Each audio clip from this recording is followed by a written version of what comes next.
welcome. This is SkyWatch Women One-on-One. I'm Sharon Gilbert, and I am delighted to tell you we have an awesome guest today. First of all, in the studio, my husband, Derek Gilbert. Hi, sweetheart. See, you can say hi, honey. And our very special guest today is Opal Singleton. She is involved with all sorts of things that you need to know about as a woman, as a parent, as a grandparent. She is with MillionKids.org, also with Rafa House International, and you're with the Riverside County Anti-Human Trafficking Department. Opal Singleton, welcome to SkyWatch Women. Well, thank you. What an exciting thing this is, yes. You know, we were talking right before we started, and I asked you what Rafa House International is. Tell me what you told me. What is it? Well, they're headquartered out of Joplin, Missouri. I've been with them for about almost 8 years now. They are an international organization that rescues kids and supports kids that have been rescued from child sex trafficking. They have a very large facility in Cambodia. I think they're probably the largest safe house in Cambodia that rescues kids. Over 1,000 kids in their organization. Because their kids are very easily pulled into the streets. That's right. They get exploited through, you know, they get sold out as prostitutes, they get exploited as beggars, that kind of thing. And so they're in Cambodia, they're in Thailand. They just opened their own facility. They were in a rental facility for a very long time. And they're in Haiti, and they're doing amazing in Haiti.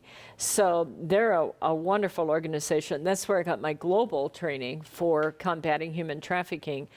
Never thought in my wildest dreams I would need it for combating human trafficking in the U.S., but here I am. You know what? If you're watching this and you're thinking, well, that's wonderful. You've gone overseas as a mission field. You've helped in Cambodia, helped to make sure that these kids are safe. Guess what, folks? Your kids are not safe in your home, in the United States, in the living room, in their bedroom, because they've got their phones. They've got their video games. Yes. Tell us about why our kids are not safe. What's going on? Well, the FBI says that there are nearly 1 million predators online at any given time. This is really a unique time in history, if you think about it. It's the first generation that's ever had access to the entire world. In fact, it's expanding as we speak. They're predicting that by 2020, that the entire world will be connected. So when you hand a child a smartphone, you know, if they're good, they're going to meet more strangers in a week than you've known in a lifetime. It is the nature of the beast at this point. And of course, every child seems to think they need a smartphone. But we need to think out what's happening here because, you know, in essence, when you think about it, you're giving a child a smartphone, you're giving them access to a lot of predators and technology that can reach people that you'll never meet. And you're doing it at a time when their frontal lobe usually hasn't developed. Most girls don't develop to what, 16, and the guys maybe 20. Older, yeah. Right. Depends on who you read there. 55. Yeah, well, you know. So I'm still not there yet. I wasn't going to go there, but, you know, anyway. We don't even want to talk about Josh. Don't even go there. But anyway, think about this. You know, you haven't really got all your cognitive reasoning, and you're hormonal. Oh, yeah. And then, I mean, I always think, we used to say, don't take candy from strangers. We hand our kids the candy. So they can meet strangers. And then we say, now you be careful on there, and you be careful doing whatever it is you're doing, because we don't know what they're doing, because we're not trained. And that's the reason I wrote a book. I really want our parents and our grandparents, you know, I'm not young myself, I'm a grandparent, but you're capable of understanding. You don't have to know how to use all this stuff, but you better know how to recognize. Well, we talk about social media all the time, but most of us who are, you know, I'm old, I look at social media and I think, okay, Facebook, Twitter, maybe a couple of others that I know, Instagram, you know, but there are, you were rattling off some names that I had never heard of. Yeah. Yeah, there are many apps, and they're changing very quickly. But interesting enough, everybody thinks that most kids aren't on Facebook, but our biggest cases, I guess I haven't told your audience, but working with the task force in Southern California, I actually work with law enforcement. I've trained thousands, tens of thousands of people, a lot of law enforcement, a lot of teachers and social workers and like that. Our biggest cases are with Facebook. And everybody thinks kids are no longer on Facebook, but you know, basically, it's very simple. They cut out a picture of somebody else and build a Facebook site. We see girls that are pretending to be guys. We see guys who are pretending to be girls. I just saw a case this week where a guy was pretending to be a girl, and he lured in 1,300 guys. 300 were seriously violated. As we were Now, talking. when you say violated, do you mean literally, physically? Meet up. Oh. Yes, right. And so that, you know, it'll be an exchange where they say, they'll send a naked photo. I've given you mine, give me yours. And the kid feels obligated. And the minute they give back their photo, they are absolutely trapped. That word is called sextortion. Sex and extortion is sextortion. It's basically blackmail by photo.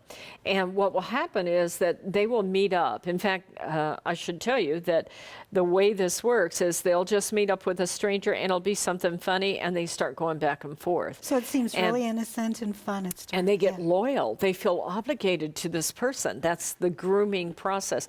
And predators are really good about that. In fact, let me share with you the concept of fantasy relationship, because that's the phenomena that's going on the internet.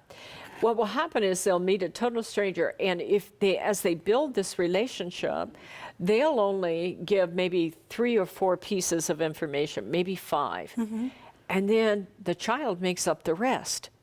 And so these predators are really good. And so the predator is asking the child, make up my story? Or no, he'll you know, well, I'm from Phoenix, and I'm a downhill skier, and I go to California, and I boogie board, and this kind of. So he'll give like 3 or 4, and the kid's over here going, and I do this, and I do this, and you know, especially if it's a girl, she's starting to fall in love with this. She's dreaming he's this, you know, surfing hunk out in California, and like that, and she's building her own picture. He hasn't told her all of that. He's just given her a little bit. Well, girls do that in the real world. That's you don't need right. a virtual reality for but that. here's the danger of it. In the real world, you can see if he's lying or not.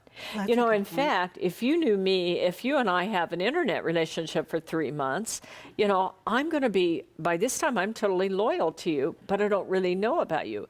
If you knew me in person, you'd know if I'm living in my mother's garage or the basement, or, you know, if I have 15 stepkids and I'm paying child support on 4 kids and I'm wearing an ankle bracelet because I'm on parole. You're going to know that if you see me in person. But in the internet, they just give you a little bit and then you make up the rest. Now, Sharon, let me explain why that's so important. Here you are, mom and dad, and your kid's in love with this guy on the internet. And you're going, honey, you don't know that. Oh, yeah, I do. Because in her head, she does. And you know, we see this where it goes wrong all the time. We just had a case I was telling Derek about, where this kid at 2 in the morning snuck out to meet her 16-year-old boyfriend from San Diego. She got in the car with a total stranger at 2 in the morning. The guy was not 16. He was 27 and a registered sex offender. But what will happen is when you start to talk to the kid, the thing that's so important for parents to understand is this is yours. It's your dream. It's your fantasy. They're not taking that from you. You're not really talking to the child about don't talk to strangers. You're trying to extract a fantasy. Let me put this in different terms for your audience. I'm old enough to read Ann Landers occasionally, although they're always wrong. They're always wrong, okay? But I read the thing. Anyway, but this housewife will write in and she goes, my husband has a girlfriend. You know, he says it's not a girlfriend, but he's on there 4 hours every night. He won't talk to me, nothing, you know. I can tell you what the girlfriend looks like. She weighs 110 pounds. She loves to cook. She hates to, she loves to clean house. She hates to spend money, you know. And she wants sex 6 times a night. You know, I already met this girl. It's going on in his brain, and he's saying, I'm not giving this up. Why? You're asking him to give up his fantasy, which is not all bad, by the way. I'm not putting that down. But my point for your parents and your grandparents is, think about this, is that if you see your child being groomed and you find yourself in a tug of war, I'm going to suggest you get counseling right now for you, and separate counseling for them, because you're becoming the bad guy. But how do you know? you'll know very quickly. It's like, what are you doing in there? You're talking to this person. No, it's just a friend. But that's really? assuming Well, that let me talk to them. No, that's okay. It's my friend. That's assuming You the know? parent is actually paying attention. Well, let's I got to tell assume. you, I sympathize. Yeah. We're all busy. There are a Yeah. lot of moms and dads out there, and many of them are doing it all by yourself. Yeah. So, is there some major hint? If we Yeah. can't constantly watch, what do we watch for? Well, I'm going to tell you right off the bat that if your child is under the age of 16 and on technology, you need to be living a joint life with them. You know, think about this. You're not going to take them down to the local bar and leave them when they're 12 years old and say, you know, I'll be back on Sunday. You're not going to do that. And the minute you hand them that phone, you are in essence doing that. You're the parent. You know, so, you know, tell the child, you know, I am going to check your phone regularly. It's not because I don't trust you, but I want to make sure you're okay. And that's my role as a parent. Having said that, I trust you to be a leader, and I know that you're probably not going to do anything to violate my trust. And I'm proud of that, and give them the confidence. And then sit down and say, you know, this is all new stuff. I want you to train me, and I'm going to train you. You know, way to put it. and get involved in it, because I expect you to be a leader. You know, you talk about missions in churches. Sometimes we want to go all overseas and all that. I'm not putting that down. Those people need help. Yes, very much so. But I think in this decade, even in the next 2 to 3 years, I cannot imagine a mission that is more important than parenting. Because your child is in the first generation of technology more than any other generation before. Their older brothers and sisters had this technology, but they didn't have the smartphone 24/7. And so it's especially challenging to be a parent. But we need this to be your mission, to say, how do you live a Christian life in a technology age? How do I prepare my teenager who is going to lead the way in the future technology age? I mean, this stuff isn't going to get any simpler. We're going to No, it's do gonna a be separate worse. section here about new technologies and how complicated this is about to get. So sit down with your child and say, you know, is sin on the internet sin? What do you think? You know, are morals important? Is it okay to go into a video game and, let's say, have sex with a prostitute if you have a son? You know, let's talk about, how do you think God sees that? You know, more important, how do you think that does with your decision processes and your image of yourself? Because I want you to grow up to be a strong, moral leader. And we need this dialogue right now if you're going to be engaged in this. And you know, this is inevitable for all of us. This is, I think, the most important mission of this decade, is to take this generation and sit with them and talk about strong moral leaderships in a technology age. I believe that with all my heart. Amen to that. Well, we're going to come right back in a few minutes, but right now, if you're watching SkyWatch Women and you're thinking, when are they going to start the full show? Well, one-on-one is all you get until we get the studio built. So watch this, buy Nita's book, because all the proceeds go to help build SkyWatch Women's set. Watch it. To celebrate the release of Nita Horn's inspiring new book, No Fences, SkyWatch TV would like you to tell your story, because after all, even if you don't think so, you actually have a story. Send in your story, and we are going to choose the 10 best, and they'll be published for Christmas release in an anthology of those stories, along with the book that you buy that is actually only $19.95. Am I right on that? That's correct. For free. Tom Horn, crazy guy, he's throwing in a journal which on its own, most of these retail for $20 on their own. So this journal is to help you start writing your story. When you buy the book, not only are you going to be enrolled in this and you can send in your story, but you'll get a plastic pony, you'll get a journal of your own, and the proceeds from the book are going to help fund the studio we're building for SkyWatch Women. And Nita Horn is going to be one of our panel members. The 10 authors who are selected for the anthology, published by Defender Publishing in time for Christmas, will also receive a $500 cash prize. And that'll go a long way at Christmas time, won't it? Yes, it will. Even if your story is not one of those selected for the anthology, if you've taken the time to write your story, you've left a legacy for your children and for your grandchildren. Amen to that. For complete instructions and details on this opportunity, please log on to skywatchtv.com/nofences. Thank you for watching that and writing all the information down, because I know you're going to go and buy Nita's book right now, because all the proceeds, like I say, they're going to help us build the set. We have Opal Singleton, and I am so glad you are here. And you know what? My husband is here, and one of the saddest truths regarding trafficking and grooming of kids is that very often it's a home where the father isn't engaged, or simply there is no father there. I was blessed to get to be a stepmom to his daughter, and he is one of the greatest dads in the world. I will tell you that right now. But how do we speak to the men? How do we get men engaged? Assuming that there is a father at home, how do we start that conversation? Well, first of all, I think it's important that men understand just how important they are. Derek and I have had this conversation this morning, and he is a good dad. He gets it. And, you know, there's a lot of dads that are good dads, but they just don't know how to connect with their daughter once they become a teenager. You know, as long as they're 7, 8, 9, and they're just kind of giggly, and you can say, we were talking today. Well, that's when they still think you're a hero. It's when they get to be 13 that you turn stupid. Yeah, I was saying today that my own father, you know, he's been dead for years, but I still remember me running along behind him, chattering along, and him saying, "You think so, huh?" You know, that's all he knew to say, but it made me feel good that what he an valued impact it. he had on your life. Absolutely, and as we got older, the same kind of thing. The most important thing that can happen in a male life, and quite frankly for a mother too, because as you get into the 13, 14 years, and by the way, the 14-year-old is the most common age I have of clients out there. 14. As soon as I take a call from a mom with a missing kid, I go, "How old is she?" 14. Oh. And I go, "Oh, God, here we go."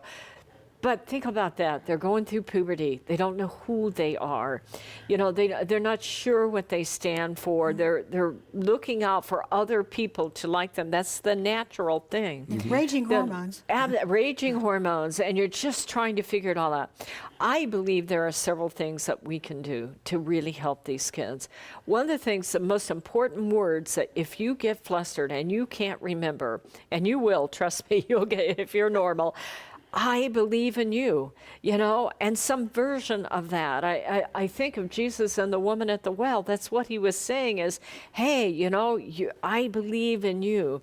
The other thing is that be careful in being able to criticize and like that, because a predator will get them in a shame-based box. And so the minute you go in and go, "What the heck are you thinking?" all you're doing is reinforcing what the predator's saying is, "She's no good. I'm no good. See, he's right. I'm no good." You know, sit there and you can say, "You know, I'm not crazy about your first 2 decisions, but, you know, I'm really, really proud that you trusted me enough to talk to me about the 3rd one. Because I know we're not always close, but when you trust me, it means a lot to me." I thought about, I want to share with you, if I can, a case that I saw a girl out in Long Beach. And this girl had been trafficked. She did not have a dad in her life, you know. And I see that 60%, 70% of our girls that are in sex trafficking had no male figure in their life. And, you know, you don't always have to be a dad. You can be a male role model and do it appropriately, use good judgment, but, you know, emphasize to girls in your church, in your youth group, you are a valued child of God. And you may make mistakes, but that's called grace. You know, you're lucky you're in the family of God. We're the family of God. You're valuable to this church. You know, if we were to lose you, our church would not be as strong as it is with you in it. This girl I met, and she didn't have a dad, and she had a boyfriend who put her out into prostitution. And she had some naked photos on the internet. Now, I'm going to tell you, she wasn't in gang trafficking, or she wouldn't have been standing there. I'd never see her again, because that's horrific. And it's just horrible, and I deal with those cases. But this cute little girl had a boyfriend, and she got away from him. So I talked to her for a little bit, and I said, "Why do you think you did this?" And she said, "You know, he said he was going to love me, and I wanted him to love me." And I said, "Well, what about those photos?" And she said, "Well, they said they'd like me, but they didn't."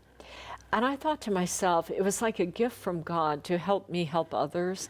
As I thought, and I looked at this beautiful little girl and I thought, this little girl has given away her body and her soul on the wing and the prayer that this creep would love her. Yeah. She's got this hole in her heart that she's trying to fill with a stranger, you know, and that's where it starts. And so once you recognize that, and you recognize that you are the family of God, that she's a valued child of God, begin to share grace and salvation and forgiveness, and do it within the household. One of the problems that happens in the background of child trafficking is that constant conflict happens about 13. Parents are like, God, her hair's pink and I can't stand her anymore. And, you know, it's kind of like loving an ugly puppy, you know, but it's called grace. You know, help her through those years. I say, take some drama classes together and experiment with what you can be. Talk about what she could grow up to be. Hey, you're really good at writing. Let's do a screenplay. Let's take a drama class together. You know, you're really athletic. Let's go play go to the gym and do something together. Let's do joint things where we build trust. You know, it's something that you did a lot with Nicole, and I did too, actually. We played video games with her. Great. We knew what the games were about. We talked about the games. Sometimes they would have not occult themes, but they would be based on old mythologies from Japan or things like that. And we would talk, okay, how does this, as a Christian, how do you relate to that? And those were some of the most formative, wonderful times with her. And honestly, she and I would sometimes sit and play Zelda till all hours in the morning, but it was bonding time for her and me. You did that with her too, and you would also read books with her. But if all you're doing is handing your child this new toy, this new Xbox or whatever, and then assuming you've just made him or her happy, you walk away feeling good about yourself because, hey, I got it, they wanted it for Christmas, so there you go. My job's done, but it's just starting. You know, it's fascinating what you say because when I was in Cambodia with Rafa House, trafficking over there was based on poverty. But in America, it's based on wealth. I see, you know, wealthy people are not exempt from human trafficking because what will happen, they'll get in a divorce or an affair or something, and, you know, you get the kids, no, you get the kids, you know, okay, we'll buy the kids a video game. They're like babysitters. And so they lose that bonding. Again, there are healthy video games. As long as they don't have chat rooms, there's a lot to learn. But I love your idea. Sit with that child and engage and talk about what did we learn about this, you know, and share with it. And that is really what has happened is you've lost that dialogue.